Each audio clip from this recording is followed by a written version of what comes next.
இயேசுவில் பிரியமான அன்புமிக்க சகோதர சகோதரிகளே, இந்த தெய்வீக திருப்பலியை பின்வரும் கருத்துக்களுக்காக நாம் ஒப்பு கொடுத்து ஜெபிப்போம். ரஞ்சித் குமார் 32வது பிறந்த நாள் நன்றி பலியாகவும் குடும்ப கருத்துக்கள் நிறைவேற வேண்டி வேண்டுதல் பலியாகவும் ஒப்பு கொடுத்து ஜெபிக்கிறார்கள். மேலும் ஆரோக்கியராஜ், விர்ஜின், ஆலன், ஆல்ஃபி இறைவன் செய்த அனைத்து நன்மைகளுக்கு நன்றி பலியாக இந்த தெய்வீக திருப்பலியை ஒப்பு கொடுக்கிறார். மற்றும் வேண்டுதல் பலியாக சந்தோஷ், டயானா குழந்தை வர வேண்டி வேண்டுதல் பலியாக ஒப்பு கொடுக்கிறார்கள்.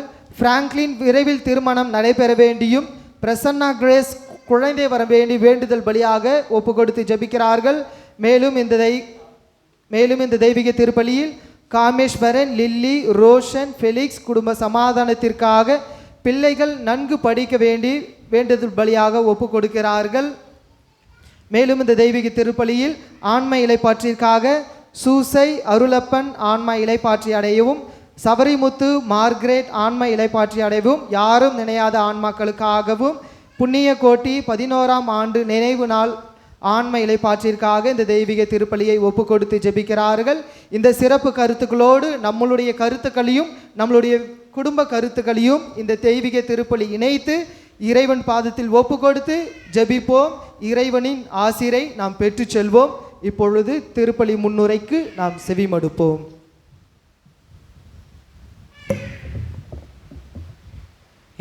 இறையேசுவில் அன்பிற்குரிய இறை மக்களே, துன்புறுவரின் துணையாளரான புனித ஞான பிரகாசியார் என்ற சிந்தனையில் தியானித்து இன்றைய நற்கருணை பெருவிழா திருப்பலியை இறையாசிரை பெற வந்துள்ள உங்களை அனைவரையும் வரவேற்கின்றோம்.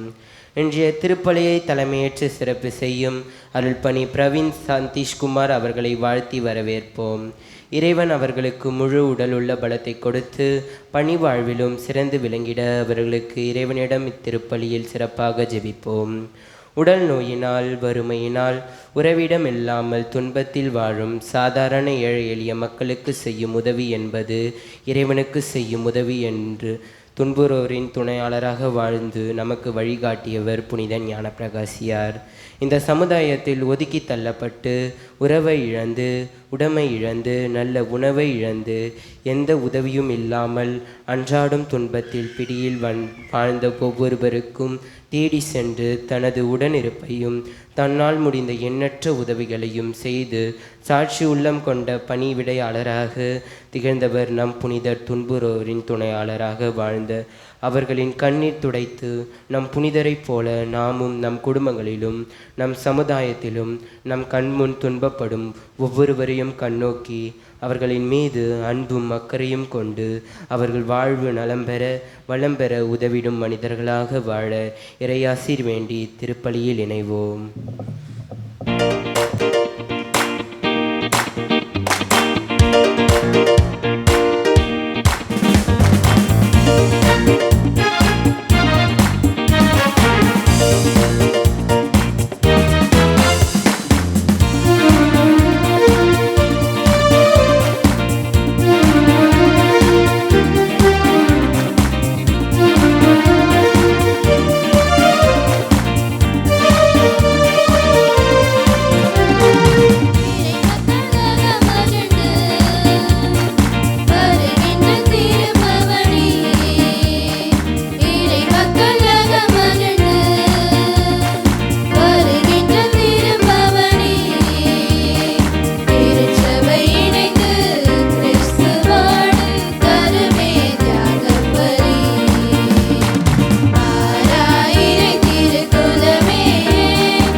உந்தன் சேரும் யாவுமே மனம் பெற்று வாழ்தல் நீதியே பூமி வாழ்வை நாமும் தரவே இறைவாழ்வை இன்றே பெறவே விரைவாய் வருவோம் தேவனருள் பெறுவோம் இறைவன் நிழலில் வாழ்வின் பொருள் பெறுவோம் ஆராயினை திருக்குலமே வாழ்வாய் பேருடனே ஆராயினை திருக்குலமே வாழ்வாய் பேருடனே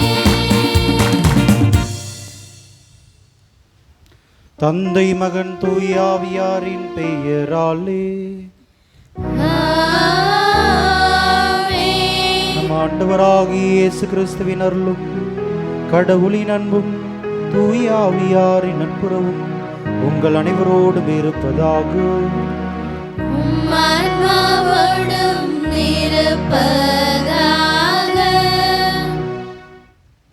அன்பான அருட்தந்தையர்களே, அன்பான அருட்சகோதரிகளே, அன்பான இறை மக்களே, இது ஞான பிரகாசியா நம்முடைய வாழ்க்கையிலே பல்வேறு நேரங்களிலே நம்முடைய ஜபங்களுக்காகவும் மன்றாட்டுகளுக்காகவும் இறைவனிடம் பரிந்துரைத்திருக்கிறார்.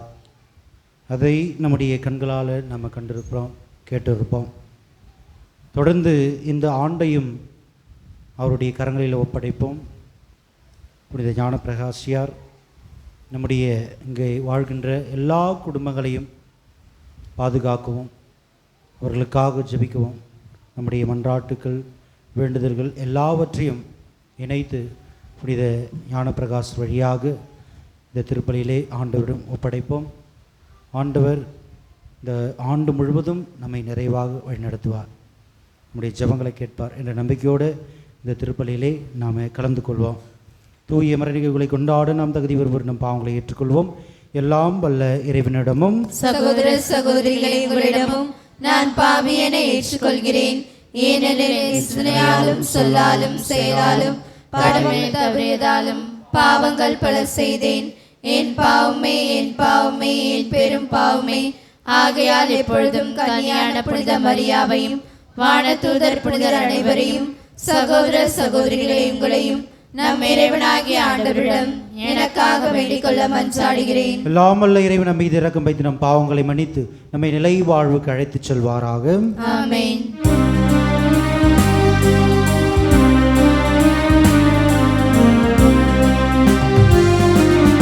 ஆண்டவரே இரக்கமாயிரும். ஆண்டவரே இரக்கமாயிரும். இயேசுவே இரக்கமாயிரும்.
மன்றாடுவோமாக.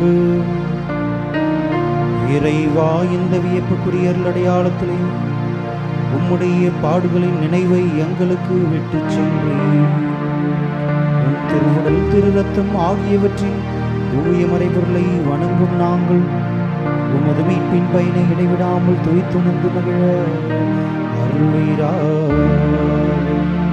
தந்தையாகிய இறைவனோடு தூயாவியாரின் ஒன்றிப்பில் இறைவனாய் என்றென்று வாழ்ந்து ஆட்சி செய்கின்றோம் உம்மை மன்றாடுகின்றோம். ஆமென்.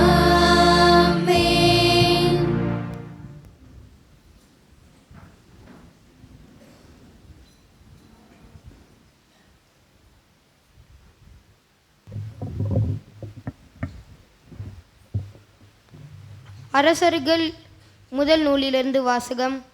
அதிகாரம் 17, இறைவசனங்கள் 17 24 முடிய. இதற்கு பின் ஒரு நாள் வீட்டு தலைவியான அந்த பெண்ணின் மகன் நோயுற்றான். அவனது நோய் மிகவும் முற்றவே அவன் மூச்சு நின்று விட்டது. அவர் எலியாவிடம், கடவுளின் அடியவரே, எனக்கு ஏன் இப்படி செய்தீர்? என் பாவத்தை நினைவூட்டவும் என் மகனை சாகடிக்கவும் நீர் வந்திருக்கிறீர் என்றார். எலியா அவரிடம், உன் மகனை என்னிடம் கொடு என்று சொல்லி அவனை அவர் மடியிலிருந்து எடுத்து தாம் தங்கியிருந்த மாடி அறைக்கு தூக்கி சென்று தம் படுக்கையில் கிடத்தினார். அவர் ஆண்டவரை நோக்கி, என் கடவுளாகிய ஆண்டவரே, எனக்கு தங்கையிடம் கொடுத்த கைப்பெண்ணின் மகனை சாகடித்து அவளை துன்புறுத்தலாமா என்று கதறினார். அவர் அந்த சிறுவன் மீது 3 முறை குப்புறப்படுத்து ஆண்டவரை நோக்கி, என் கடவுளாகிய ஆண்டவரே, இந்த சிறுவன் மீண்டும் உயிர் பெற செய்யும் என்று மன்றாடினார். ஆண்டவரும் எலியாவின் குரலுக்கு செவி கொடுத்தார். சிறுவனுக்கு மீண்டும் உயிர் திரும்பி வரவே அவன் பிழைத்து கொண்டான். எலியா சிறுவனை தூக்கி கொண்டு மாடி அறையிலிருந்து இறங்கி வீட்டிற்குள் வந்து, இதோ உன் மகன் உயிருடன் இருக்கிறான் என்று கூறி அவனை அவன் தாயிடம் ஒப்படைத்தார். அந்த பெண் எலியாவிடம், நீர் கடவுளின் அடியவர் என்றும் உன் வாயிலிருந்து வரும் ஆண்டவரின் வாக்கு உண்மையானதென்றும் தெரிந்து கொண்டேன் என்றார். ஆண்டவரின் அருள்வாக்கு. இறைவனுக்கு நன்றி.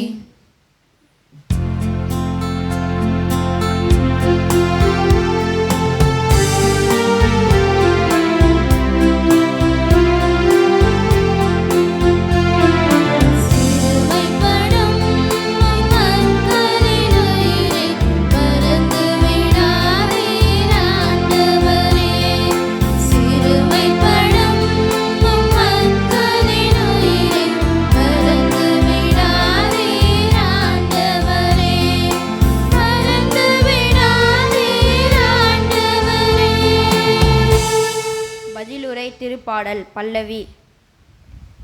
கடவுளே, நீர் ஏன் எங்களை முற்றிலுமாக ஒதுக்கிவிட்டீர்? உமது மேய்ச்சல் நில ஆடுகள் மேல் உமது சினம் ஏன் புகைத்தெழுகின்றது? பண்டை காலத்திலேயே நீர் உமக்கு சொந்தமாக்கி கொண்ட சபை கூட்டத்தை நிறைந்தருளும். நீர் மீட்டு உமக்கு உரிமையாக்கி கொண்ட இனத்தாரை மறந்துவிடாதேயும்.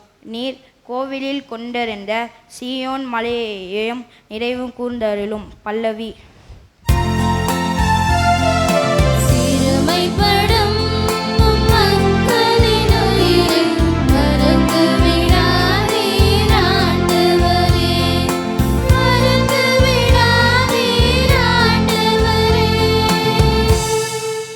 நெடுநாட்களாக பாழடைந்து கிடக்கும் பகுதிகளுக்கு சென்று பார்வையிடுவீராக. எதிரிகள் உமக்கு தூயகத்தில் அனைத்தையும் பால்படுத்தி விட்டார்கள். உம்முடைய எதிரிகள் திருத்தலத்தில் வெற்றி முழக்கம் சென்கின்றார்கள். தங்கள் கொடிகளை வெற்றிக்கு அடையாளமாக நாட்டுகின்றார்கள். பல்லவி.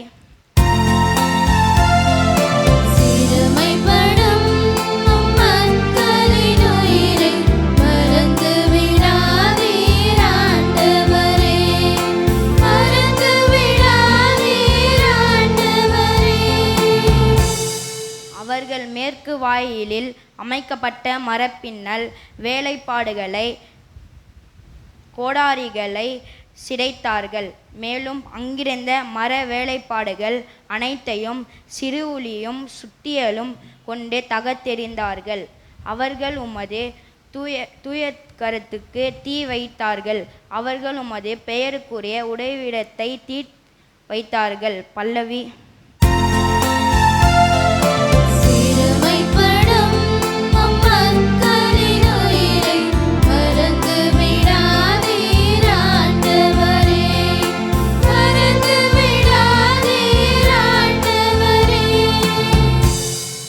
உடன்படிக்கையை நினைத்தருளும். நாட்டின் இருளான இடங்களில் கொடுமை நடக்கும் குடியிருப்புகள் நினைத்தருளும். சிறுமையுற்றோர் மீண்டும் வெட்கமுறாதபடி செய்யும். எளியோரும் வறியோரும் மது பெயரை புகழ்வாராக. பல்லவி.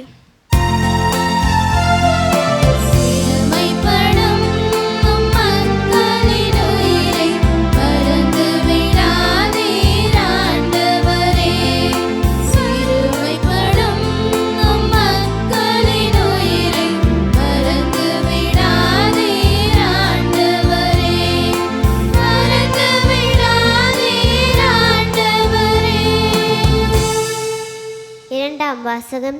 திருத்தூதர் பணிகள் நூலிலிருந்து வாசகம். அதிகாரம் 3, இறை வார்த்தைகள் 1-9 வரை. ஒரு நாள் இறைவேண்டல் செய்யும் நேரமாகிய பிற்பகல் 3 மணிக்கு பேதுருவும் யோவானும் கோவிலுக்கு சென்றனர். அப்பொழுது பிறவியிலேயே கால் ஊனமுற்றிருந்த ஒருவரை சிலர் சுமந்து கொண்டு வந்தனர். அவரை கோவிலுக்குள் செல்பவரிடம் பிச்சை கேட்பதற்காக அவரை நாள்தோறும் கோவிலின் அழகு வாயில் என்னுமிடத்தில் வைப்பர். கோவிலுக்குள் சென்று கொண்டிருந்த பேதுருவையும் யோவானையும் அவர் கண்டு பிச்சை கேட்டார். பேதுருவும் யோவானும் அவரை உற்று பார்த்தனர். பேதுரு, எங்களை பார் என்று கூறினார். அவரோ ஏதாவது கிடைக்கும் என்ற எதிர்பார்ப்புடன் அவர்களை ஆவலுடன் நோக்கினார். பேதுரு அவரிடம், வெள்ளியும் பொன்னும் என்னிடம் இல்லை, என்னிடம் உள்ளதை உமக்கு கொடுக்கிறேன். நாசரேத்து இயேசு கிறிஸ்துவின் பெயரால் எழுந்து நடந்திரும் என்று கூறி அவரை வலக்கையால் பற்றி பிடித்து தூக்கிவிட்டார். உடனே அவருடைய காலடிகளும் கணுக்கால்களும் வலுவடைந்தன. அவர் குதித்தெழுந்து நடக்கத் தொடங்கினார். துள்ளி நடந்து கடவுளை போற்றியவாறே அவர்களோடு கோவிலுக்கு சென்றார். அவர் நடப்பதையும் கடவுளை போற்றுவதையும் மக்கள் அனைவரும் கண்டனர். ஆண்டவரின் அருள்வாக்கு. இறைவனுக்கு நன்றி.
செய்திலிருந்து வாசகம். ஆண்டவரே, மாட்சி உமக்கே.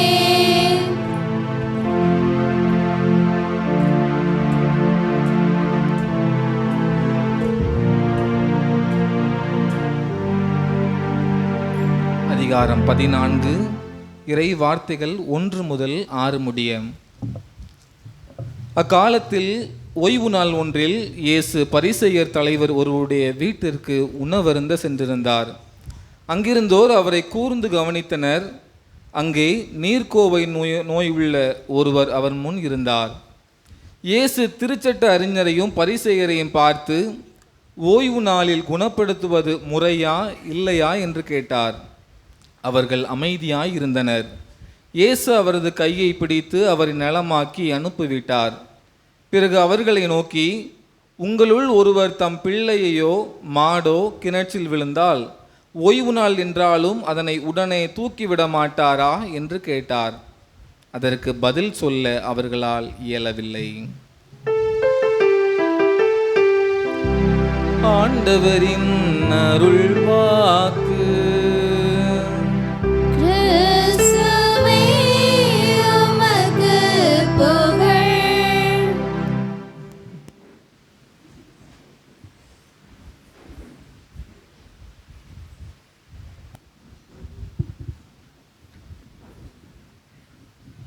அனைவரும் கரங்களை உயர்த்தி சொல்லுவோம். Praise the Lord, praise the Lord. நிறைய பேர் இன்னும் கையை தூக்கலை, பின்னாடிலாம் பார்க்குறேன். கை தூக்குங்க. Praise the Lord, praise the Lord. இயேசுவுக்கே புகழ், இயேசுவுக்கே நன்றி, இயேசுவுக்கே நன்றி.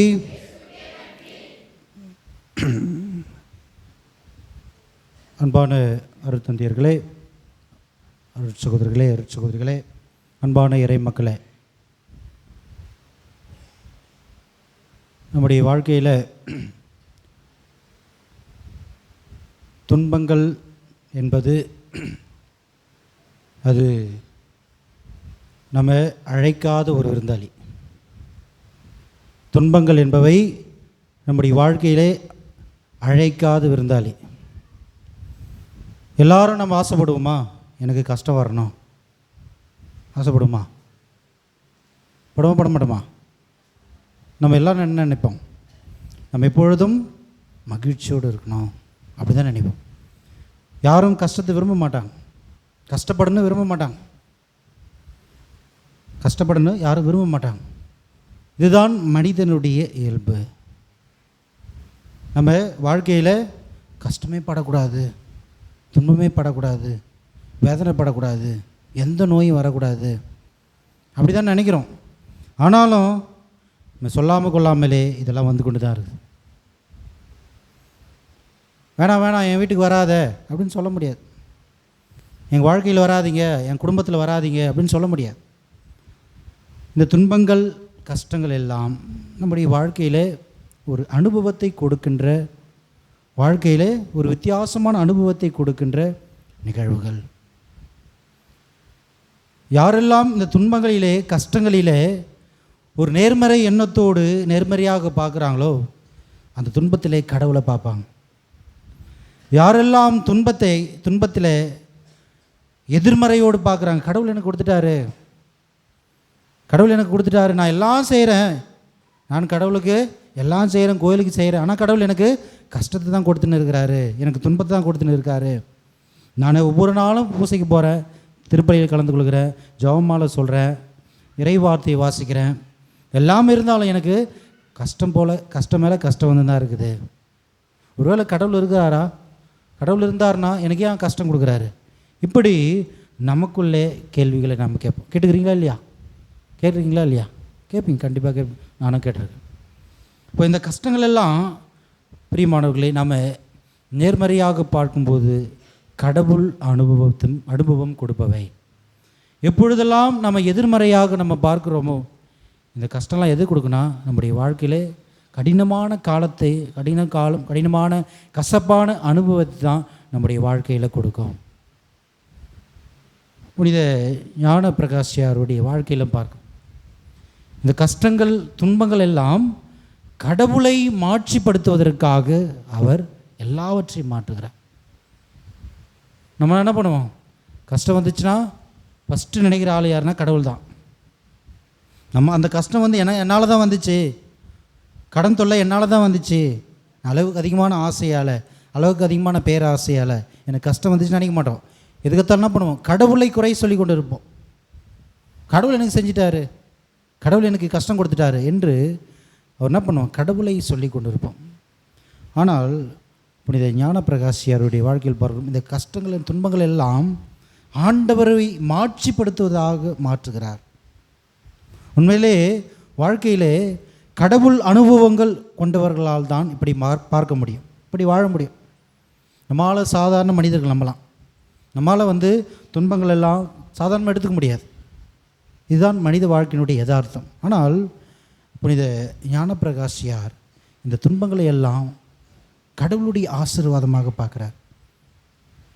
தான் சந்தித்த எல்லா துன்பங்களிலும் கடவுளுடைய ஆசீர்வாதத்தை பார்க்கிறார். கடவுள் இந்த துன்பங்கள் வழியாகத்தான் எனக்கு நல்ல அனுபவங்களை கொடுக்கிறார், மகிழ்ச்சியான அனுபவங்களை கொடுக்கிறார் என்று தன்னுடைய வாழ்க்கையை நேர்மறையாக பார்க்குறாரு. அன்பானவர்களே, நம்முடைய வாழ்க்கையில் கூட புனித ஞானப்பிரகாசியாரை போல துன்பங்கள் என்பவற்றை நாம் நேர்மறையாக பார்க்கும்பொழுது இந்த துன்பங்கள் எல்லாம் நம்முடைய வாழ்க்கையிலே பாதிக்காது. இந்த துன்பங்கள்லாம் நம்மளை பாதிக்காது. ஏன்னா அது என்ன போகிறோம், அது வரும் போயிட்டுரும். நம்ம எப்பொழுதெல்லாம் அதை நம்ம பர்சனலாக நம்ம எடுத்துக்கிறோமோ, அதை நம்ம தனிப்பட்ட விதத்தில் நாம் அணுகுகின்றோமோ, எதிர்மறையாக அணுகுகின்றோமோ, அந்த துன்பங்கள்லாம் நமக்கு கடினமான கசப்பான அனுபவத்தை வாழ்க்கையாக கொடுக்கும். நரக வாழ்க்கையாக தான் இருக்கும் நம்மளுக்கு. நம்ம எதுக்கு எடுத்தாலும் நம்ம பண்ணுவோம், கடவுளே இதை கஷ்டம் கொடுத்துருவார் அப்படின்னு சொல்லிட்டு எந்த செயலும் நம்ம செய்ய மாட்டோம். ஏதோ ஒரு அனுபவம், நம்ம கசப்பான அனுபவம் என்ன செய்யும், நம்முடைய வாழ்க்கையிலே அடுத்த நிலைக்கு போகாமல் நம்மை தடுத்து கொண்டே இருக்கும். இது வந்துச்சுன்னா எனக்கு பிரச்சனை வந்துடுமா, இதை செஞ்சால் எனக்கு பிரச்சனை வந்துடுமா, என்னால் செய்ய முடியுமா என்று நமக்குள்ளே நம்பிக்கையை வளர்க்காமல் நமக்குள்ளே என்ன பண்ணோம், நம்பிக்கையை வளர்த்து கொண்டு இருப்போம். அதனால்தான் இதையெல்லாம் நம்முடைய உடலை மட்டுமல்ல நம்முடைய மனதையும் பாதிக்கிறது. உண்மையிலே ஆவிக்குரியவர்கள் இப்படிப்பட்ட கஷ்டங்கள் எல்லாம் எடுத்துக்க மாட்டாங்க. இப்படி இதை பவுலடியார் வாழ்க்கையில் பார்க்கணும். எல்லா கஷ்டங்களையும் துன்பங்களையும் என்னை அடிக்கிறாங்க, உதைக்கிறாங்க, என்னை கேவலப்படுத்துகிறாங்க, இருந்தாலும் எல்லாவற்றையும் நான் ஆண்டவருக்காக, ஆண்டவருடைய மகிமைப்படுத்துவதற்காக நான் ஏற்றுக்கொள்கிறேன். அவங்க என்னுடைய பிள்ளைகள், அவர்கள் என்னுடைய சகோதர சகோதரிகள். அவர்கள் என்னை அசிங்கப்படுத்தலாம், என்னை கேவலப்படுத்தலாம், என்னை அவமானப்படுத்தலாம், ஆனால் எனக்கு அதெல்லாம் பெருசு கிடையாது. ஆனால் நான் கடவுளுடைய பணியை செய்கிறேன், கடவுளுடைய அன்பு பணியை செய்கிறேன், அதுதான் என்னுடைய வாழ்க்கையுடைய முதன்மை என்று நினைக்கிறார். இப்போது அப்படிப்பட்ட எண்ணம் கொண்டவர்களாக நம்முடைய வாழ்க்கையிலே மாற்றிக்கொள்ள வேண்டும். இதுதான் முதலாவதாக புனித ஞான பிரகாஷ் வழியாக நாம் கற்றுக்கொள்கின்ற பாடம். அதனால் துன்பங்களை நாம் நேர்மறை எண்ணத்தோடு நம்ம பார்க்கணும். ஏனென்றால் உண்மையிலே கடவுள் நம்பிக்கை உள்ளவர்கள், ஆண்டவர் என் கூட இருக்கிறாரு, ஆண்டவர் என் கூட இருக்கிறார், ஆண்டவர் எனக்கு துணையாக இருக்கிறார், நான் வாழ்க்கையில் கஷ்டப்படும் போதும் துன்பப்படும் போதும் ஆண்டவர் என்னோடு இருக்கிறார். நம்ம திருப்பாடல் 123 வாசிப்பது போல, மலைகளை நோக்கி என் கண்களை உயர்த்துகின்றேன், எங்கிருந்து எனக்கு உதவி வரும், விண்ணையும் மண்ணையும் உண்டாக்கிய ஆண்டவரிடமிருந்தே உதவி வரும் என்று நாம் வாசிக்கிறோம். அப்போது விண்ணையும் மண்ணையும் உண்டாக்கிய ஆண்டவர் கண்டிப்பாக நம்மோடு, நம்முடைய அருகிலிருந்து நம்முடைய துன்பங்கள் மத்தியிலே நமக்கு உதவி செய்வார், நமக்கு தேவையான வலிமையை கொடுப்பார், நமக்கு தேவையான ஆற்றலை கொடுப்பார். திருப்பாடல் 1 நாம் வாசிக்கிறோம். 1வது படிங்க, திருப்பாடல் 1.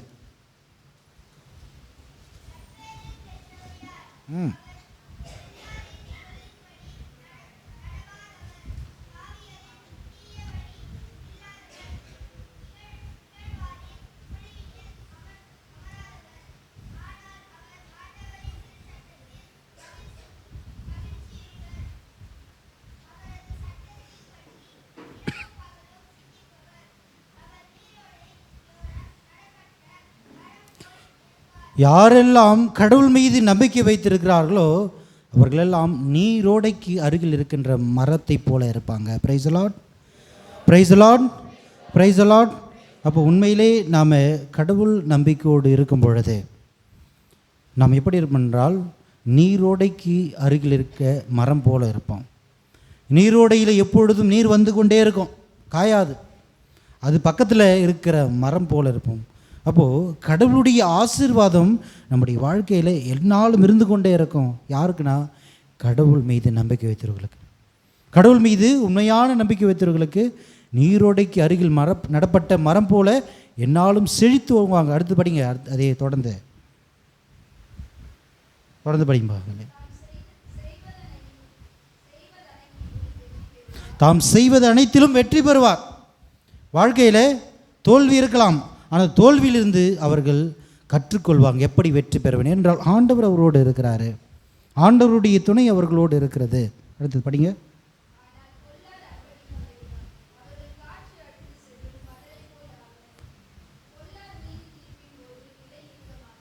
போதும் போதும் போதும். அப்போது யாரெல்லாம் கடவுள் நம்பிக்கை இல்லாமல் இருக்கிறார்களோ, காற்று அடிக்கும்போது எப்படி பதறு போகிறது போல் அவருடைய வாழ்க்கை என்ன பண்ணும்?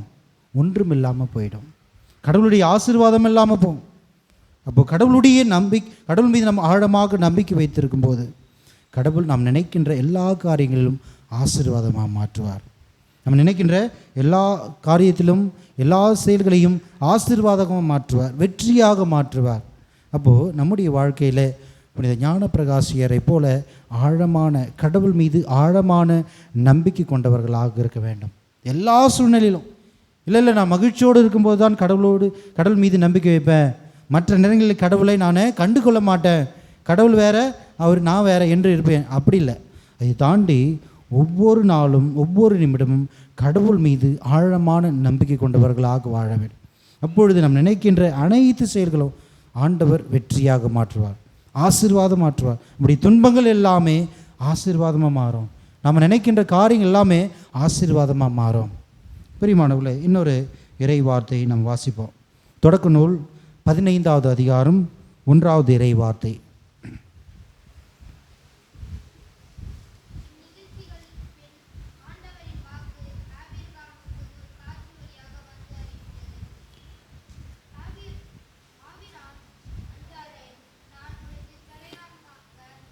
அஞ்சாதே, நான் உனக்கு கேடயமாக இருப்பேன். நான் உனக்கு எப்படி இருக்கிறேன்? கேடயமாக இருப்பேன். கடந்த ஞாயிற்றுக்கிழமை நம்ம ஒரு இறை வார்த்தை வாசித்தோம். முதல் வாசகத்தில் ஆண்டவர் வலிமை வீரரை போல என்னோடு இருக்கிறார், வலிமை வீரரை போல என்னோடு இருக்கிறார். எரேமியா தன்னுடைய அனுபவத்தில் சொல்கிறார், என்னை யாரெல்லாம் நான் நற்செய்தி அறிவித்தனோ, ஆண்டவருடைய நற்செய்தி அறிவித்தனோ, அவரெல்லாம் துன்புறுத்துகிறாங்க என்ன, ஆனாலும் ஆண்டவர் என்னோடு இருக்கிறார், வலிமை வீரரை போல என்னோடு இருக்கிறார் என்று சொல்கிறார். இந்த இறைவார்த்தை நம்ம வாசிக்கும்போது ஆண்டவர் உனக்கு சொல்கிறார், அஞ்சாதே, நான் உனக்கு கேடயமாக இருப்பேன், உன்னை நான் பாதுகாப்பேன், எல்லா துன்பங்களிலிருந்தும் கஷ்டங்களிலிருந்தும் வேதனையிலிருந்தும் உன்னை நான் பாதுகாப்பேன். இந்த துன்பங்கள் வந்தாலும் கஷ்டங்கள் வந்தாலும் அதை தாங்கிக் கொள்வதற்கான உடல் வலிமையை மன வலிமையை நான் உனக்கு கொடுப்பேன் அப்படின்னு சொல்கிறார். அடுத்தது தொடக்க நூலில் 28வது அதிகாரம் 16வது இறை வார்த்தை வாசிங்க.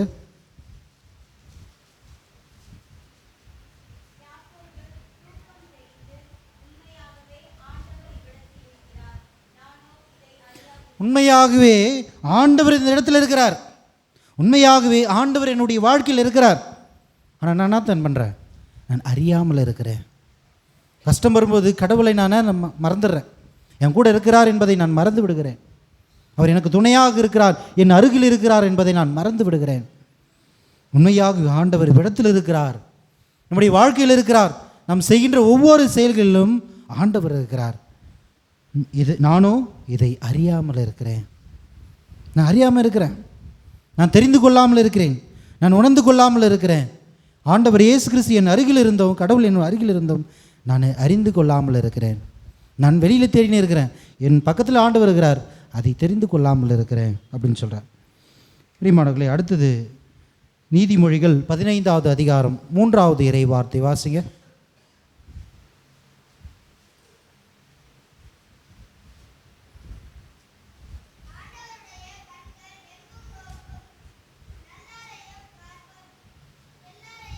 பொல்லாரையும் பார்க்கும்.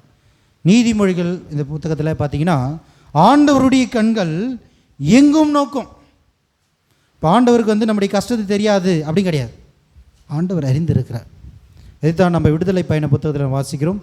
எகிப்தில் என் மக்கள் படும் துன்பத்தை நான் என் கண்களால் கண்டேன், அவர்களுக்காக இறங்கி வருவேன், அவர்களுக்காக நான் வருவேன் என்று ஆண்டவர் சொல்கிறார். அதே போல் இந்த வார்த்தையில் பார்த்தீங்கன்னா ஆண்டவருடைய கண்கள் எங்கும் நோக்கும், அது நல்லோரையும் பார்க்கும் பொல்லாரையும் பார்க்கும். ஆண்டவர் எல்லாரையும் பார்த்து கொண்டு தான் இருக்கிறார், எல்லாரையும் ஆண்டவர் பார்த்து கொண்டு தான் இருக்கிறார். அதனால் ஆண்டவர் நம்முடைய கஷ்டங்களை துன்பங்கள் எல்லாமே அறிந்து கொண்டவராக இருக்கிறார். அடுத்ததாக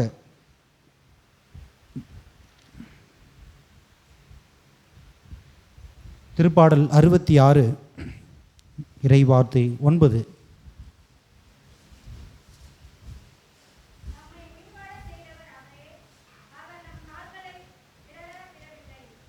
நம்மை உயிர் வாழ செய்தவர் அவரே. நம்ம இப்பொழுது உயிரோடு இருக்கிறோம், இப்போ மகிழ்ச்சியோடு குடும்பத்தோடு இருக்கிறோம் என்றால் கடவுளுடைய ஆசீர்வாதம். கடவுளுடைய ஆசீர்வாதம். அவர் நம் கால்களை இடற விடமாட்டார். ஏன்னா நாமெல்லாம் அவருடைய அன்பு பிள்ளைகளாக இருக்கிறோம். Praise the Lord. நாமெல்லாம் கடவுளுடைய அன்பு பிள்ளைகளாக இருக்கிறோம். நம்முடைய கால்களை ஒருபோதும் விட மாட்டார். அதுதான் நம்ம திருப்பாடல் 91 வாசிக்கின்றோம். அவர் நம்முடைய கால்களை விட மாட்டார். நம்முடைய கால் என்ன பண்ணுவார்? தாங்கிக் கொள்வார். நம்முடைய கால்களை அவர் தாங்கிக் கொள்வார் என்று நம்ம வாசிக்கிறோம். அப்போது நம்ம வாழ்க்கையிலே ஆண்டவர் நம்மை தாங்குகின்றார். நம்ம துன்பங்கள் மத்தியிலே அவர் நம்மை தாங்கிக் கொள்கிறார். நமக்கு தேவையான வலிமையை கொடுக்கிறார், நமக்கு தேவையான சக்தியை கொடுக்கிறார், நமக்கு தேவையான பலனை கொடுக்கின்றார். நம்ம துன்பப்படும் போது நாம் நினச்சி பார்க்கக்கூடாது, மற்ற நினச்சி பார்க்காதீங்க. ஏனென்றால் மனிதர் மீது நம்பிக்கை வைப்பதை விட ஆண்டவர் மீது நம்பிக்கை வைப்பதே நலம் என்று நாம் வாசிக்கிறோம். அதுபோல் நம் கடவுள் மீது நம் ஆழமான நம்பிக்கை கொள்ளும்போது கடவுளுடைய ஆசீர்வாதம் கேடயமாக வந்து நம்மை காப்பாற்றும். எனவே புனித ஞான பிரகாசிரியர் போல இத்தகைய கடவுள் நம்பிக்கை கொண்டவர்களாக நாம் இருக்க வேண்டும். எனவே அன்பான சகோதர சகோதரி, இது முதலாவதாக. இரண்டாவதாக புனித ஞான பிரகாசியார் தன் வாழ்நாளிலே இறைவனை எல்லாருக்கும் கொடுக்க வேண்டும் என்று ஆசை. தான் சென்ற இடங்களெல்லாம் ஆண்டவருடைய நற்செய்தியை பரப்ப வேண்டும். ஆண்டவர் எனக்கு கற்றுக் கொடுத்த அந்த நற்செயல்களை நானும் மக்களுக்கு சொல்லணும் என்ற அவா. எனவே தன் வாழ்நாள் முழுவதும் தன் உயிரோடு இருக்கும் வரை கடைசி வரை எந்நாளும் ஆண்டவருடைய நற்செய்தி அறிவித்து கொண்டே இருக்கிறார். போகிற இடமெல்லாம் தன்னுடைய பணிவாழ்விலே முழுவதும் ஆண்டவருடைய நற்செய்தி அறிவித்து கொண்டு இருக்கிறார். நற்செய்தி அறிவிப்பு பணி என்பது அவர் தனக்கு கொடுக்கப்பட்டது கடமை என நினைக்கிறார். சில நேரத்தில் நம்ம செய்கின்ற செயலை என்ன பண்ணுவோம், ஒரு வேலைகளை என்ன பண்ணுவோம், ஒரு சில நேரத்தில் நம்ம வேண்டா விருப்பாக செய்வோம். இது எனக்கு பிடிக்கல, இருந்தாலும் நான் செய்கிறேன் அப்படின்னு நினைப்போம். ஆனால் இப்போ ஞானப்பிரகாசியார் தனக்கு கொடுக்கப்பட்டிருக்கிற கடவுள் நற்செய்தி அறிவிப்பு பணியை சென்ற இடங்களெல்லாம் அவர் செய்து கொண்டே இருக்கிறார். பல துன்பங்கள் வந்தாலும் கஷ்டங்கள் வந்தாலும் ஆண்டவருடைய நற்செய்தியை அறிவித்து கொண்டே இருப்பேன். ஆண்டவரை பற்றி நான் சொல்லி கொண்டே இருப்பேன். ஆண்டவரை நற்செய்தி நான் அறிவித்து கொண்டு இருக்கின்ற வேகம் அவருக்கு எப்பொழுது இருந்து கொண்டே இருக்கு. அதனால்தான் பிரியமானவர்களே, இன்று அவரை நினைத்து பார்க்கிறோம் என்றால் ஒரு புனிதர், ஒரு நல்ல ஒரு புனிதராக நம்முடைய திருச்சபையை நம்ம கொடுத்திருக்குது என்றால் புனித ஞான பிரகாசியர் எப்படிப்பட்ட ஒரு வல்லமை கொண்டவராக இருக்கிறார் என்று பார்த்தோம். அதனால்தான் ஜப்பானில் போனால் கூட அவர் அந்த மக்களுக்கு ஆண்டவர் நற்செய்தி அறிவிக்கணும். அந்த மக்களும் பல ஆண்டுகளாக நற்செய்தி அறிவிக்க கேட்க முடியாமல் இருந்த சூழ்நிலையில் பல தடைகள் மத்தியிலும் பல தடங்கள் மத்தியிலும் ஆண்டவருடைய நற்செய்தி அறிவிக்கிறார். அதற்காக தன்னுடைய உயிரை இழக்கக்கூட தயாராக இருக்கிறார். அதற்காக தன்னுடைய உயிரை கூட இழக்க தயாராக இருக்கிறார். அப்படிப்பட்ட அர்ப்பணிப்பு உள்ளவர்களாக, அர்ப்பணம் கொண்டவராக இருக்கிறார். எனவே நம்முடைய வாழ்க்கையிலும் நம்முடைய குடும்பத்திலும் இப்படிப்பட்ட அர்ப்பணம் நம்முடைய வாழ்க்கைக்கு தேவைப்படுகிறது.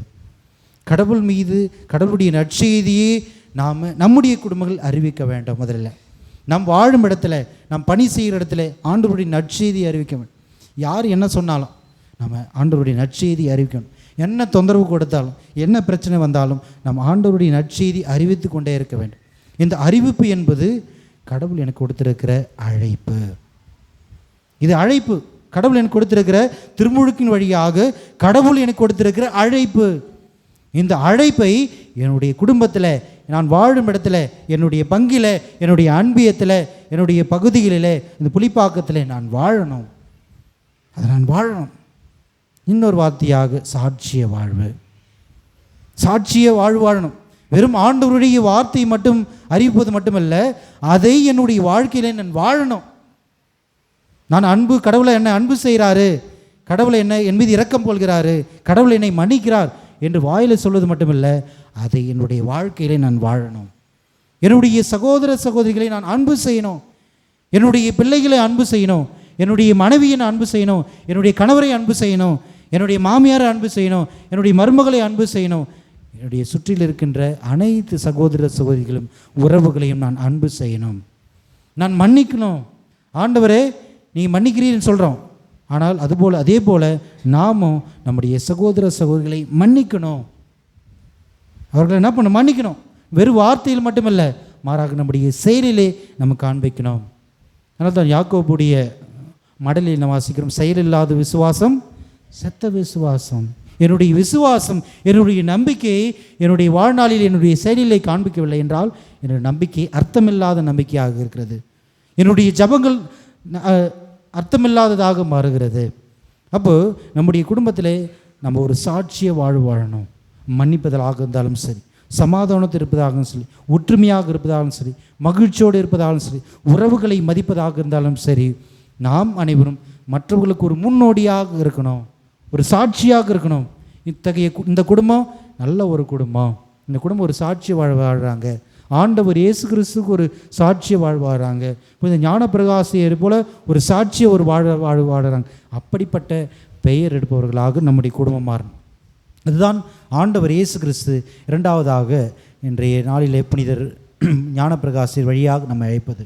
ஆண்டவர் இயேசு கிறிஸ்துக்கு ஒரு சாட்சிய வாழ்வு, நம்முடைய குடும்ப வாழ்க்கை ஒரு சாட்சிய வாழ்வாழணும். நம்ம செய்கின்ற செயல்கள் ஒரு சாட்சியமாக இருக்கும்.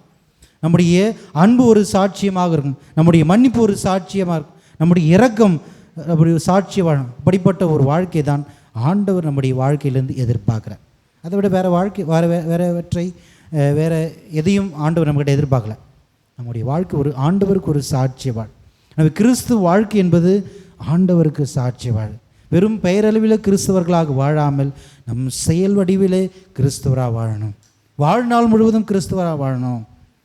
பிரியமானவர்கள், அதுதான் இன்றைய நாளிலே ரொம்ப ரொம்ப முக்கியமானது. எனவே இந்த 2 செய்திகளிலும் நம்ம மனதில் நிறுத்திக்கொள்வோம். எனவே புனித ஞானப்பிரகாசியார் எல்லாவற்றுக்கும் ஒரு முன் உதாரணமாக இருக்கிறார். எல்லாவற்றுக்கும் ஒரு முன் உதாரணமாக இருக்கிறார். நாம் எப்படி வாழணும், இந்த பங்கில் இருந்தாலும் இந்த ஊரில் இருந்தாலும் எப்படி வாழணும் என்று நமக்கு சொல்லி கொடுத்துட்டு போயிருக்கார்.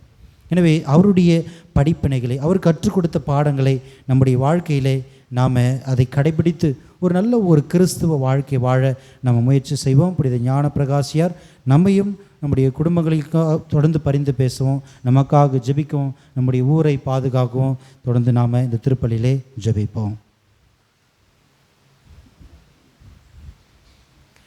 அனைவரும் விழுந்து நிற்போம். நம்முடைய மன்றாட்டுகளுக்கு செவி கொடுப்போம்.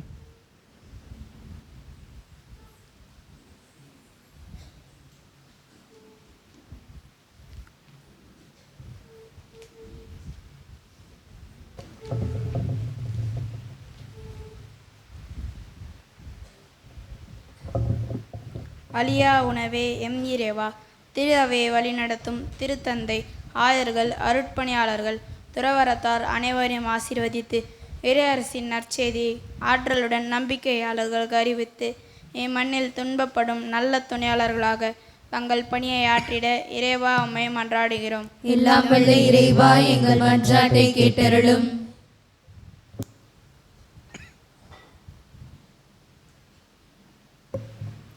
நற்கருணை நாதரே எம் இறைவா, இன்று திருப்பலி சிறப்பு செய்து எங்களுக்கு இறையாசிரை பெற்று தரும் பாசத்திற்குரிய அருட்பணி பிரவீன் சதீஷ்குமார் அவர்களுக்கு உடல் உள்ள நலன்களை தந்து நற்கருணையின் ஆற்றலின் வழியாக துன்பத்தால் துவண்ட உள்ளங்களை உறுதிப்படுத்த ஆற்றலை தந்தருள வேண்டும் என்று இறைவா உம்மை மன்றாடுகிறோம். எல்லாம் வல்ல இறைவா, எங்கள் மன்றாட்டை கேட்டருளும். நலமளிக்கும் தெய்வமே எங்கள் இறைவா, இன்றைய திருப்பலியை சிறப்பிக்கும் புலிப்பாக பகுதி மாணவ மாணவியரை ஆசீர்வதிக்க உம்மை மன்றாடுகின்றோம். நாங்கள் இறை அறிவிலும் இறை ஞானத்திலும் வளர்ந்து பெற்றோருக்கும் பெரியோருக்கும் கீழ்ப்படிந்து இறையாட்சி மதிப்பீடுகளை பின்பற்றுகிற பிள்ளைகளாக வாழ வரங்களை பொழிந்தருள வேண்டும் என்று இறைவா உம்மை மன்றாடுகின்றோம். எல்லாம் வல்ல இறைவா, எங்கள் மன்றாட்டை கேட்டருளும்.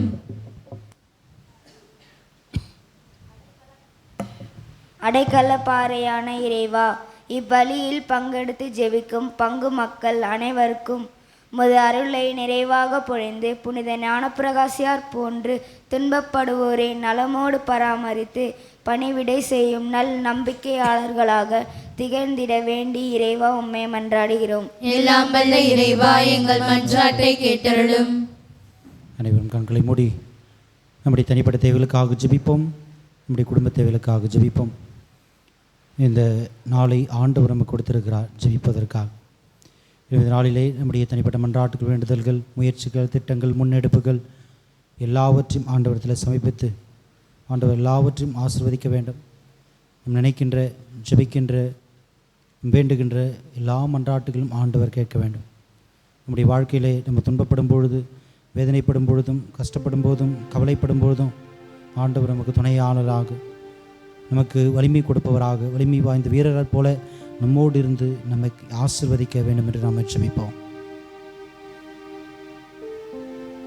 அன்பான ஆண்டவரே, இதோ நாங்கள் அனைவரும் நம்பிக்கையோடு உங்களுடைய மன்றாட்டுக்கு வேண்டுதலையும் இடத்தில் நம்ம சம்பித்திருக்கிறோம். எங்கள் அனைவரையும் ஆசீர்வதியும். எங்கள் ஆண்டவராக கிறிஸ்து வழியாக மன்றாடுகின்றோம். ஆமென்.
அன்பான சகோதர சகோதரிகளே, என்னுடையதும் உங்களுடையதுமான இப்பலி எல்லாம் வல்ல தந்தையாகிய இறைவனுக்கு ஏற்றதாகும்படி மன்றாடுங்கள். ஆண்டவர் தமது பெயரின் புகழ்ச்சிக்காகவும் மாட்சிக்காகவும் நமது நன்மைக்காகவும் புனித திரு அவை அனைத்து நலனுக்காகவும் உமது கையிலிருந்து பலியை ஏற்றுக்கொள்வாராக.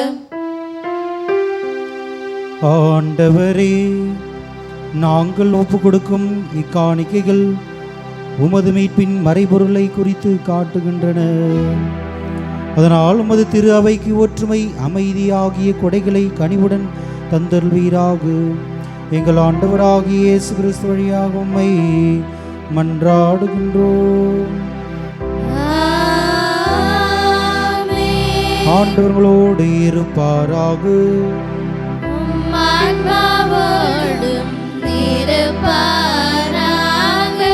இதயங்களை மேலே எழுப்புங்கள்.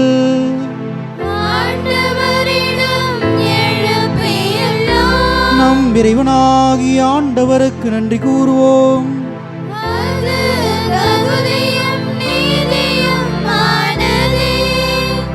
ஆண்டவரே, தூயவரான தந்தையே, என்றுமுள்ள எல்லாமல்ல இறைவா, எங்கள் ஆண்டவராகிய கிறிஸ்து வழியாக எந்நாளும் எவ்விடத்திலும் நாங்கள் உமக்கு நன்றி செலுத்துவது மெய்யாகவே தகுதியும் நீதியும் ஆகும். எங்கள் கடமையும் மீட்புக்குரிய செயலும் ஆகும். கிறிஸ்து தம் திருத்தூதர்களுடன் இறுதி இரவு விருந்து அருந்துகையில் சிலுவையின் மீட்பு அளிக்கும் நினைவு எக்காலத்தும் நிலைத்திருக்க செய்தார். நீரை புகழ்ச்சியின் ஏற்புடைய கொடையாகவும் மாற்ற செம்மறியாகவும் தம்மையே உமக்கு ஒப்பு கொடுத்தார். இவ்வாறு வணக்கத்துக்குரிய இந்த மறைபொருளை நீரும் நம்பிக்கையாளருக்கு உணவாக தந்து அவர்களை புனிதப்படுத்துகின்றேன். இதனால் ஒரே உலகில் வாழும் மனித இனம் ஒரே நம்பிக்கை ஒளி பெற்று ஒரே அன்பினால் பிணைக்கப்படுகின்றது. எனவே உமது அருளின் இனிமையை நிறைவாக சுவைத்து நாங்கள் விண்ணக சாயலை பெறுமாறு இத்துணை வியப்புக்குரிய அருளடையாளத்தின் விருந்தில் நாங்கள் பங்கு பெறுகின்றோம். ஆகவே விண்ணகத்திலும் மண்ணகத்திலும் உள்ள அனைத்தும் உம்மை தொழுது வணங்கி புதியதோர் பண்பாடுகின்றன. வானதூதர்கள் அணிகள் அனைத்தோடும் நாங்களும் சேர்ந்து முடிவின்றி ஆர்ப்பரித்து பறைசாற்றி பாடுவதாவது:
ஆண்டவரே, நீர்மையாகவே தூயவர், தூய்மை அனைத்திற்கும் ஊற்று. ஆகவே உம்முடைய ஆவியை பொழிந்து இக்காணிக்கைகளை தூய்மைப்படுத்த வேண்டும் என்று உம்மை மன்றாடுகின்றோம். எனவே ஆண்டவரே, உமக்கு அர்ப்பணிக்க நாங்கள் கொண்டு வந்துள்ள காணிக்கை அதே ஆவியால் தூய்மைப்படுத்த உம்மை தாழ்மையோடு மன்றாடுகின்றோம். இவ்வாறு உம் திருமகனின் எங்கள் ஆண்டவர் இயேசு கிறிஸ்துவின் உடலாகும் இரத்தமாகும் எங்களுக்கு இவை மாறுவனவாக.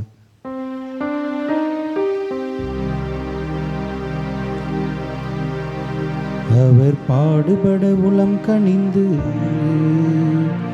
தம்மை கையளித்த போது அப்பத்தை எடுத்து நன்றி செலுத்தி அதை பிட்டு தம் சீடர்களுக்கு அளித்து இயேசு கூறியதாவது,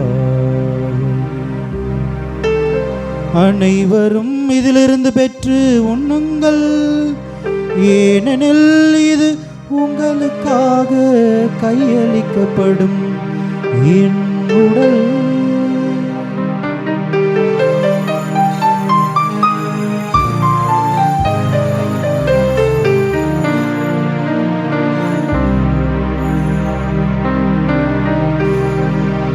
அவ்வண்ணமே இரவு விருந்தை அருந்திய பின் கிண்ணத்தையும் எடுத்து மீண்டும் உமக்கு நன்றி கூறி தம் சீடர்களுக்கு அளித்து இயேசு கூறியதாவது, அனைவரும் இதிலிருந்து பெற்று பருகுங்கள், ஏனெனில் இது புதிய நிலையான உடன்படிக்கைக்குரிய என் இரத்தத்தின் கிண்ணம், இது பாவ மன்னிப்புக்கென்று உங்களுக்காகவும் பலருக்காகவும் சிந்தப்படும். இதை என் நினைவாக செய்யுங்கள்.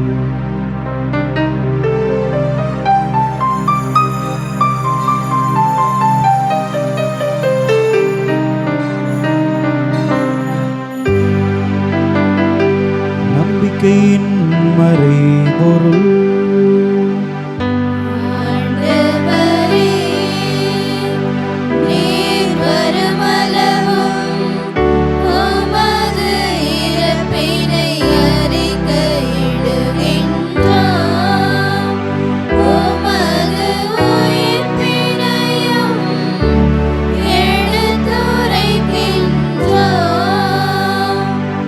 ஆகவே ஆண்டவரே, நாங்கள் கிறிஸ்துவின் இறப்பினை நினைவு கூர்ந்து வாழ்வு திருமப்பத்தையும் மீட்பலின் கிண்ணத்தையும் உமக்கு ஒப்புக் கொடுக்கின்றோம். உன் திருமணின்று ஊழியம் புரிய தகுந்தவர்கள் என எங்களை ஏற்றுக்கொண்டேன். எனவே உமக்கு நன்றி செலுத்துகின்றோம். மேலும் கிறிஸ்துவின் உடலிலும் இரத்தத்திலும் பங்கு கொள்ளும் எங்களை தூய ஆவியார் ஒன்று சேர்க்க வேண்டும் என உம்மை தாழ்மையுடன் மன்றாடுகின்றோம். ஆண்டவரே, உலகெங்கும் பரவியிருக்கும் அது திரு அவையை நினைவு கூர்ந்தருளும். எங்கள் திருத்தந்தை இல்லையோ, எங்கள் ஆயர் நீதிநாதன், எல்லா திருநிலையினராகிய அனைவரோடும் உமது திரு அவை அன்பில் நிறைவு பெற செய்தருளும். மேலும் உயிர்த்தெழும் எதிர்நோக்குடன் துயில் கொள்ளும் எங்கள் சகோதரர் சகோதரிகளையும் இறந்தோர் அனைவரையும் இரக்கத்துடன் நினைவு கூர்ந்து உமது திருமுக ஒளியினுள் ஏற்றருளும். எங்கள் அனைவர் மீதும் இரக்கமாயிரும். கடவுளின் கன்னி தாயான புனித மரியா, அவருடைய கணவரான புனித யோசேப்பு, நாங்கள் இன்றைய நாளிலே திருவிழாவிலே கொண்டாடி மகிழ்கிற புனித ஞான பிரகாசியார், புனித திரு தூதர்கள், இவ்வுலகில் உமக்கு உகந்தவராய் இருந்தோர் ஆகிய புனிதர் அனைவருடனும் நாங்கள் நிலை வாழ்வில் பங்கு கொள்ளும் தகுதி பெற்று உம் திருமகன் இயேசு கிறிஸ்து வழியாக உம்மை புகழ்ந்தேத்தும் வரமருள உம்மை மன்றாடுகிறோம்.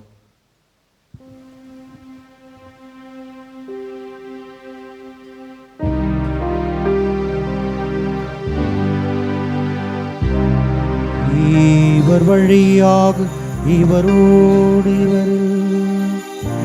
எல்லாம் வல்ல இறைவனாகிய தந்தையே தாய் தூய ஆவியாரின் ஒன்றிப்பில் எல்லா புகழும் ஆட்சியும் என்றென்றும் உமக்கு உரியதே.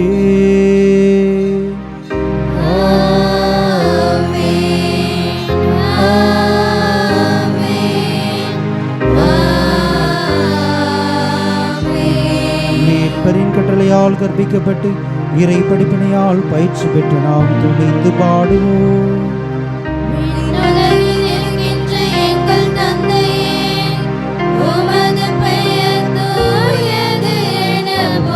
பெருக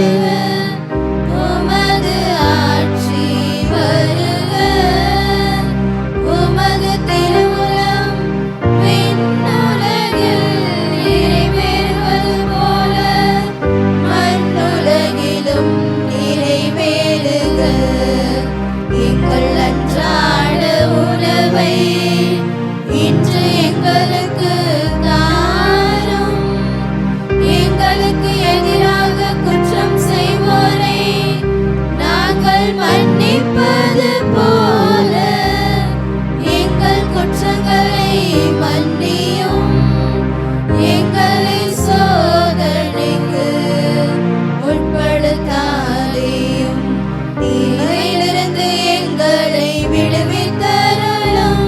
ஆண்டவரே, தீமை நோய்கள் அனைத்திலிருந்தும் எங்களை விடுவித்து எங்கள் வாழ்நாளில் அமைதியை கனிவுடன் அருள உம்மை மன்றாடுகின்றோம்.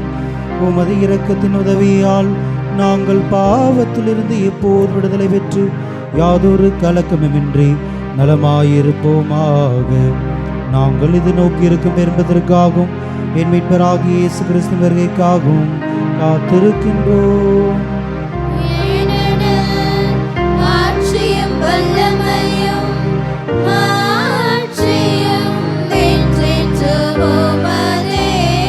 ஆண்டவரே இயேசு கிறிஸ்துவே, அமைதியை உங்களுக்கு விட்டுச் செல்கிறேன், என் அமைதி உங்களுக்கு அளிக்கின்றேன் என்று உம் திருத்தூதர்களுக்கு மொழிந்தீரே. எங்கள் பாவங்களை பாராமல் உமது திரு அவை நம்பிக்கையை கண்ணோக்கி உமது திருவுளத்திற்கு ஏற்பதற்கு அமைதியும் ஒற்றுமையும் அளித்தருளீராக. என்றென்று வாழ்ந்து ஆட்சி செய்கின்றவர் நீரே. ஆண்டவருடைய அமைதி உங்களோடு என்றும் இருப்பதாக.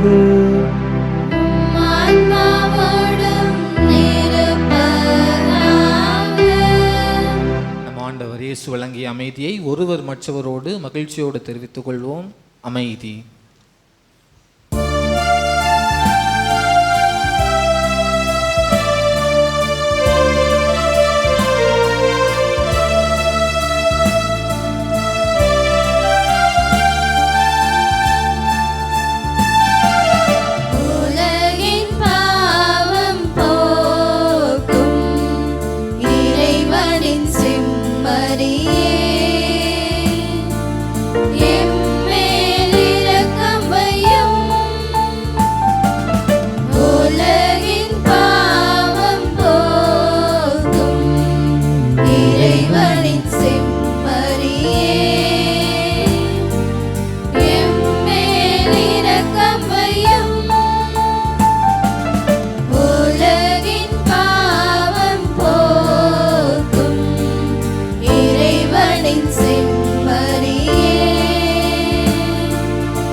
ஆண்டவர் இயேசு கிறிஸ்து நம்ம காயப்படும் பொழுதும், நாம் உடைக்கப்படும் பொழுதும், நம்ம துன்பப்படும் பொழுதும் நமக்கு எப்பொழுதும் துணையாளராக, எப்பொழுதும் நமக்கு உதவி செய்பவராக, நம்மோடு இருக்கின்றவராக இருப்பவர் இவரே. இவருடைய அன்பின் விருந்திலே அழைக்கப்பட்டுள்ள நாம் அனைவரும் பேறு பெற்றோர். ஆண்டவரே, நீர் என் நிலத்தில் எழுந்தருள நான் தகுதியற்றவள், ஆனால் ஒரு வார்த்தை மட்டும் சொல்லி அருளும், எனது ஆன்மா நலமடையும். கிறிஸ்துவின் திருவுடன்மை காத்து நிலை வாழ்வளிப்பதாக.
அனைவரும் நிற்போம். எனது சதையை உண்டு எனது இரத்தத்தை குடிப்பவர் என்னோடு இணைந்திருப்பார், நானும் அவரோடு இணைந்திருப்பேன் என்கிறார் ஆண்டவர். நன்றி கூறி மன்றாடுவோமாக. ஆண்டவரே, உயர் மதிப்புள்ள உம் திருவுடலையும் திரு இரத்தத்தையும் நாங்கள் இவ்வுலகில் உட்கொள்வது உமது இறைத்தன்மையை சுவைத்து இன்புறுவதன் முன்னடையாளமாய் திகழ்கின்றது. அதனால் நாங்கள் அப்பேரின்பத்தில் என்றென்று மகிழ்ந்திருக்க அருள் புரிவீராக. என்றென்று வாழ்ந்து ஆட்சி செய்கின்ற உம்மை மன்றாடுகின்றோம்.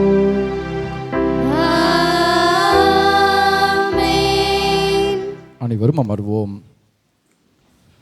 கிறிஸ்துவில் என் அன்பிற்கும் பாசத்திற்கும் சொந்தமான புலிப்பாக்கம் புனி ஞானப்பிரகாசியாரின் இனிய உறவுகளே, சொந்த பந்தங்களே, புலிப்பாக்க புனி ஞானப்பிரகாசியாரின் ஆண்டு திருவிழாவினுடைய 2வது நாள் கொண்டாட்டம் நற்கருணை பெருவிழா. இந்த பெருவிழா நம் ஒவ்வொருவருக்கும் நற்கருணை ஆண்டவருடைய உன்னதமான உடனிருப்பை சுவைக்கக்கூடிய இனிய அனுபவமாக கடவுள் நமக்கு அமைத்து கொடுத்திருக்கிறார். நற்கருணை ஆண்டவருக்கும் நம்முடைய பாதுகாவலரான புனி ஞானப்பிரகாசியாருக்கும் கைகளை தட்டி நன்றியை தெரிவித்து மகிழ்வோம். இந்த பெருவிழா திருப்பலி நமக்காக தலைமையேற்று சிறப்பித்தவர் நம்முடைய பாசமிகு தந்தை அருள்பணி பிரவீன் சதீஷ் அவர்கள். தந்தை அவர்கள் சோகண்டி என்கிற பங்கினுடைய பங்கு தந்தையாக தெம்போடு பணியாற்றி கொண்டிருக்கிறார்கள். இந்த நாளில் தந்தை அவர்கள் துன்புறுவோரின் துணையாளர் புனித ஞானப்பிரகாசியார் என்கிற கருப்பொருளில் அருமையான கருத்துக்களை நமக்கு விளக்கி கொடுத்திருக்கிறார்கள். கடவுள் நம்மோடு இருக்கிறார், வலிமை வாய்ந்த வீரரை போல உடன் இருக்கிறார் என்கிற கருத்தையும், நீங்களும் நானும் சாட்சிய மக்களாக வாழ வேண்டும் என்கிற கூடுதல் சிந்தனையும் கொடுத்து நற்கருணை ஆராதனையின் பொழுது பாடல் பாடி ஜெபித்து நமக்காக தந்தை அவர்கள் ஜெபித்திருக்கிறார்கள்.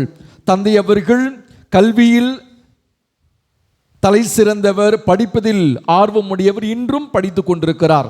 பங்கு பணியாளராக இருந்தாலும் தொடர்ந்து மேற்படிப்புகளை தந்தையவர்கள் மேற்கொண்டிருக்கிறார்கள். கல்வியல் சார்ந்த படிப்பை தந்தையவர்கள் தொடர்ந்து கொண்டிருக்கிறார்கள். பொது அறிவில் தலை சிறந்தவர்.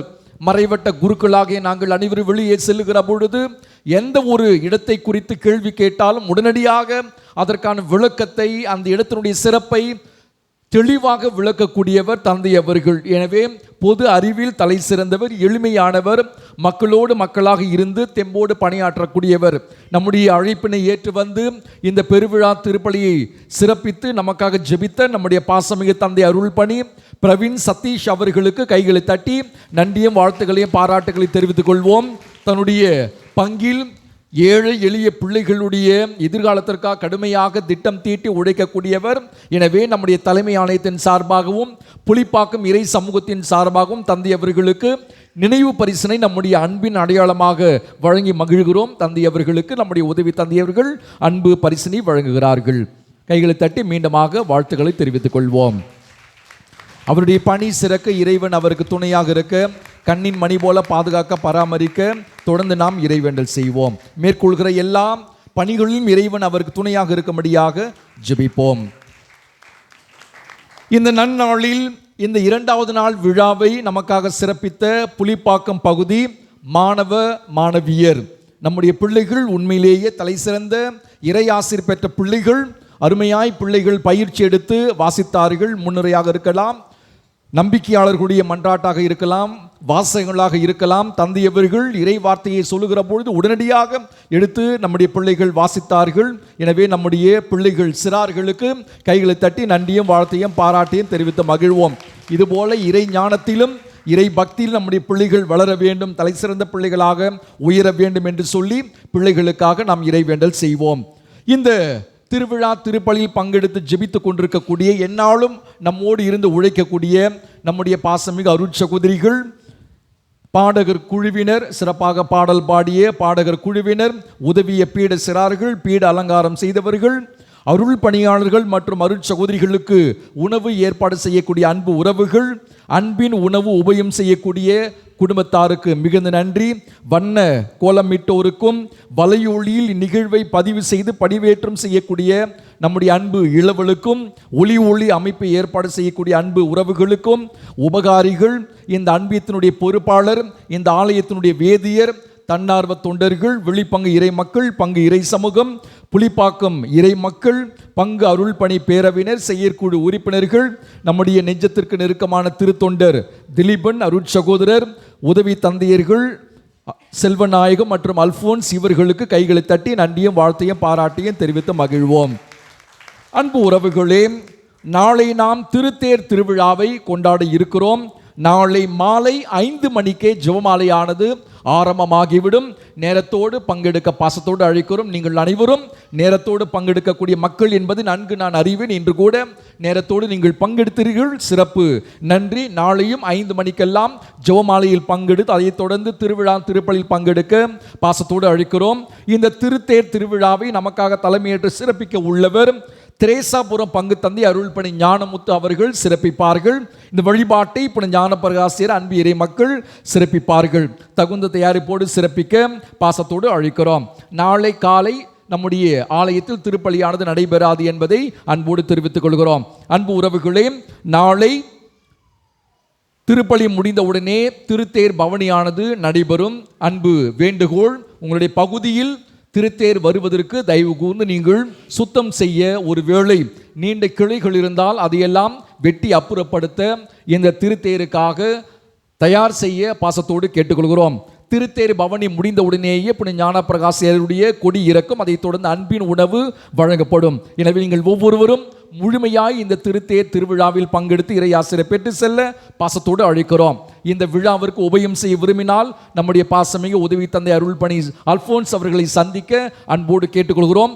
இறுதி பாடல் முடிந்தவுடனேயே ஆலயத்தின் முகப்பில் நமக்கு அன்பின் உணவு வழங்கப்படும். வரிசையில் நின்று பொறுமை காத்து இந்த அன்பின் உணவில் பங்கெடுத்து செல்ல அன்போடு அழைக்கிறோம். மீண்டும் அனைவருக்கும் அனைத்திற்கும் நன்றி. இறுதி ஆசிரியருக்காக எழுந்து நிற்போம்.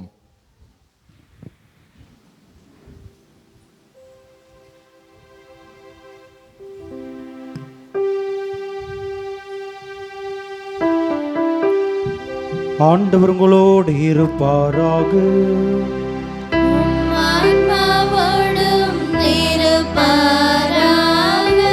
எல்லாம் வல்ல இறைவன் தந்தை, மகன், தூய ஆவியாரும் நிறைவாக ஆசீர்வதிப்பாராக. சென்று வாருங்கள், திருப்பலி நிறைவேறிற்று.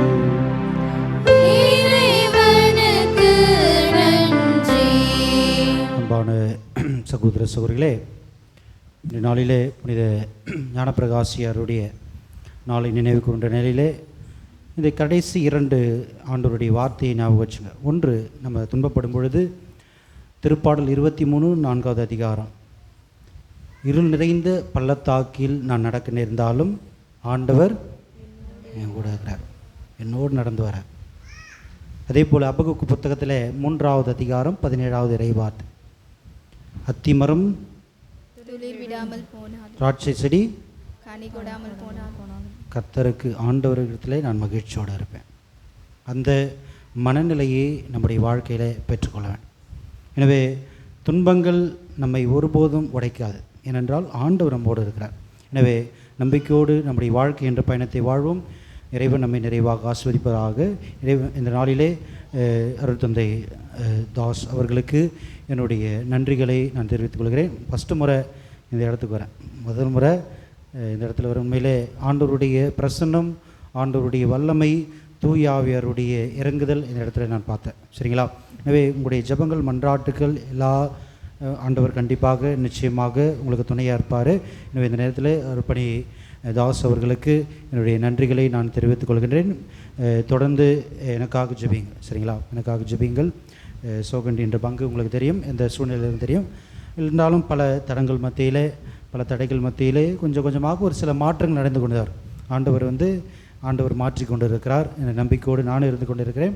எனவே தொடர்ந்து எங்களுடைய மக்களுக்காகவும் எங்களுடைய பங்கில் இருக்கின்ற அனைத்து குடும்பங்களுக்காக தொடர்ந்து ஜெபிக்க உங்களை அன்போடு கேட்டுக்கொள்கிறேன். நன்றி.